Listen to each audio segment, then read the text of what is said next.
Hello everyone. तो मेरा exam हो चुका है।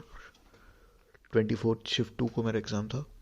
और हाँ, कैसा गया था एग्ज़ाम? एज सच तो बहुत अच्छा नहीं हुआ मेरा। आई थिंक कुछ 34-35 ही अटेम्प्ट कर पाया हूँगा। उससे ज़्यादा तो नहीं करे थे।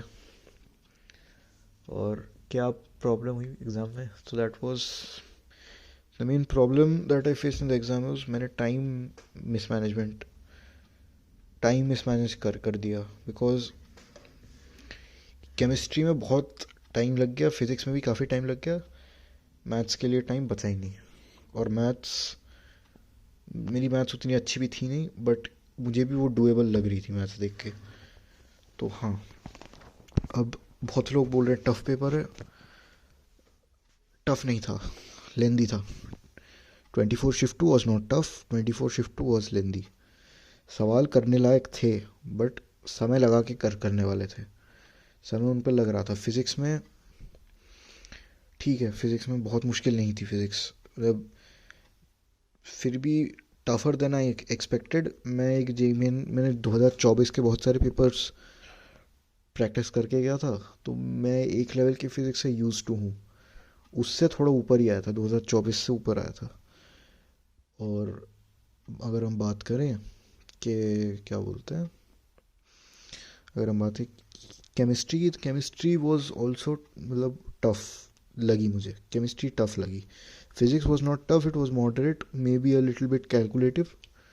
ठीक है, but chemistry was tough. Chemistry मुझे काफ़ी मुश्किल लगी। और मुश्किल इस वजह से थी कि तो 5-6 तो आसान सवाल थे करने लायक। बाकी मीडियम मॉडरेट लेवल के भी जो सवाल थे वो बहुत लंबे थे। That was a problem. बहुत लंबे थे वो प्रॉब्लम्स।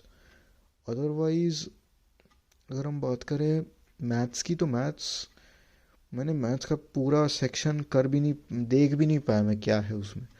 इतना कम टाइम बचा था, फिर भी गिन भाग दौड़ के थोड़े बहुत सवाल जितने हो पाए वेक्टर 3D कोनिक के लगा के थोड़े बहुत मार करके मैं चलाया। मैथ्स के जो लग रहा है जितने करें सही करेगा। जो मेमोरी बेस्ड पेपर से मैंने मिलवाया था थोड़ा सा मैथ्स का ही मेरा गलती से हाथ लग गया था एक मेमोरी बेस्ड पेपर डिस्कशन में। उसमें मैथ्स ही करा रहे थे, वो एग्जैक्ट कोइंसिडेंटली वही करा रहे थे जो मैं करके आया था, और वो मेरा सही था। तो हाँ, और अगर हम बात करें कि ओवरऑल क्या था, तो हाँ, मैं ही कहूँगा लेंदी था। और मेरा ही मैं कहूँगा, मुझे ही लगता है मैंने अपने एंड पे ही टाइम मिसमैनेज करा है। पेपर टफ नहीं था। अगर थोड़ा अच्छे से मैंने टाइम मैनेजमेंट करा होता, ये 130 प्लस 140 प्लस वाला पेपर मुझे लग रहा था शुरू में भी। क्या हुआ था, मैं रिलैक्स हो गया था काफ़ी, कि मुझे लगा कि ठीक है, अच्छी बात है। मतलब फिज़िक्स के जानने वाले सवाल थे। मैथ्स में एक उदयपुर वाला सवाल आया था, बहुत सिंपल। मतलब पहले हमेशा मैथ्स खुलता है, एटलीस्ट मेरा तो मैथ्स खुला था। तो मैथ्स में पहला सवाल ही एकदम आसान सा था। उदयपुर, रैंक ऑफ वर्ड, बिल्कुल आसान। 1580 उसका आंसर था शायद। तो मुझे लगा, फिर भी मैंने मैथ्स छोड़ के मैं फ़िज़िक्स पे चला गया। Old old habits. और फिज़िक्स में जाके भी बहुत मुश्किल शुरुआती सवाल नहीं लगे थे। मैं करता गया। फिर मैं देखा, अचानक से मैं देख रहा हूँ टाइम बहुत जा रहा है। फिर मैं केमिस्ट्री पे शिफ्ट हो गया। केमिस्ट्री मुझे लगा ठीक है, आधा घंटा लगाऊंगा हो जाएगा, और मैं करा। टाइमर पे मेरी आंख गई नहीं। जब तक गई, मैं देख रहा हूँ जितना टाइम मैंने सोचा था केमिस्ट्री जितने टाइम पे होगा उसका डबल टाइम लग गया, और फिर भी मेरा केमिस्ट्री सेक्शन पूरा हुआ नहीं है ढंग से। फिर भागा मैं मैथ्स में। फिर मैथ्स में मेरे दिमाग में बैक कैलकुलेशन चल रहा है कि अगर मैथ्स में वैसे ही मेरे से सवाल ज़्यादा नहीं होते, तो एक काम करता हूँ, फिजिक्स केमिस्ट्री थोड़ा और कर लेता हूँ, मैथ्स फिर देख लेंगे जो बोनस होगा। क्योंकि मैथ्स में मुझे नहीं पता, बहुत टाइम कम है मेरे पास। और अटैम्प्ट उतने हुए नहीं हैं, तो मैं मैथ्स फिजिक्स पे चला गया, जगल करने लग गया मैथ्स फिजिक्स के। वैसे हाँ, सॉरी, मैथ्स फिजिक्स नहीं, physics and chemistry. Physics chemistry करते करते और टाइम निकल गया। मैथ्स के लिए टाइम ही नहीं बचा। फिर मैथ्स में जल्दी से आके भागा दौड़ी करके वेक्टर के, 3D के और कोनिक के जो सवाल थे वो बनाए, कुछ कुछ बना के। तब तक पेपर ख़त्म ही हो गया फिर उसके बाद। तो हाँ, it just went by in a flash. और कुछ समझ नहीं आया पेपर में, मतलब फिर बाद में सोचा तो हाँ लगा कि नहीं, ये मिसमैनेजमेंट हो गया था पेपर में। तो अब एक्शनेबल्स क्या है अप्रैल के लिए और अपने आगे के एग्ज़ाम्स के लिए? तो पहली बात, फोकस किस पे करना है? मुझे एडवांस पे फोकस नहीं करना है, अप्रैल पे ही करना है। कुछ लोग बोल रहे थे मुझे एडवांस पे जाने के लिए कि कट ऑफ तो हो ही जाएगा, एडवांस ही कर लेते हैं, बट नहीं। Cut off is just a entry to the exam hall. But अगर कट ऑफ क्लियर हो रहा है इसका मतलब ये नहीं एडवांस के लिए बेस बना हुआ है। कट ऑफ कितने पे जाती है? 85 नंबर पे जाती है। 24 शिफ्ट 2 का कट ऑफ दिखा रहे हैं 85 मार्क्स पे। 85 मार्क्स 300 में से, मतलब वो तो डेफिनेटली इट्स नॉट, मतलब जिसके अगर मेरा भी बेस उतना अच्छा कुछ है नहीं, तो अगर मैं एडवांस के लिए करने बैठ गया, आई डोंट नो क्या होने वाला है। और एडवांस के लिए एक लेवल ऑफ डेप्थ चाहिए होता है, और वो डेप्थ बनाने के लिए एक बेस चाहिए होता है सब्जेक्ट में। मेरा एक भी सब्जेक्ट में वो डेप्थ है नहीं। मैथ्स में तो है ही नहीं। केमिस्ट्री मैंने लास्ट 3 महीने में रटा है बस, थोड़ा बहुत रट के करा है। फिज़िक्स 11th में मैंने एडवांस की तैयारी करी थी थोड़ी बहुत, बट 12th में आते तो वो भी नहीं करी मैंने, और जो 11th में करी थी वो तो भूल ही गया हूँ। तब तो एडवांस पता नहीं क्या होगा। अप्रैल में अगर मेरा जेईमेन बहुत अच्छा चला जाता है अप्रैल में, then I think about it. Otherwise मेरे पास 2 एग्ज़ाम है अभी, अप्रैल है, बिट सैट है, और एक और एग्ज़ाम है बोर्ड एग्ज़ाम। इन्हीं 3 पे मुझे फोकस करके रखना है। और एक्शनेबल्स क्या है? सब्जेक्ट वाइज फिजिक्स में बेटर क्वेश्चंस प्रैक्टिस करने हैं, और स्पीड। फिजिक्स केमिस्ट्री मैथ्स तीनों में ही speed is the game changer I think अब के पेपर्स में।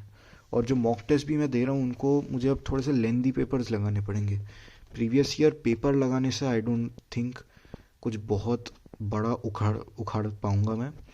हाँ, एक बार ये एग्ज़ाम गोल पे 2026 के पेपर आ जाए, मैं 2-3 ज़रूर दूंगा। 23 शिफ्ट 2 ज़रूर दूंगा, 21 शिफ्ट 1 या 21 शिफ्ट 2, जो भी उनमें से एक तो कोई बोल रहा था टफ है, तो वो भी देख लूँगा मैं। वो ज़रूर देना है। मैं अपना शिफ्ट भी सोच रहा हूँ एक और बार ज़रूर दूंगा, देखने के लिए कि मैं घर पे जो करता हूँ वो मैं कैसे कर पाता हूँ। तो हाँ, अच्छा, तो फिज़िक्स में क्या हो गया? सब्जेक्ट वाइज तो बेटर सवाल करना है फिज़िक्स में।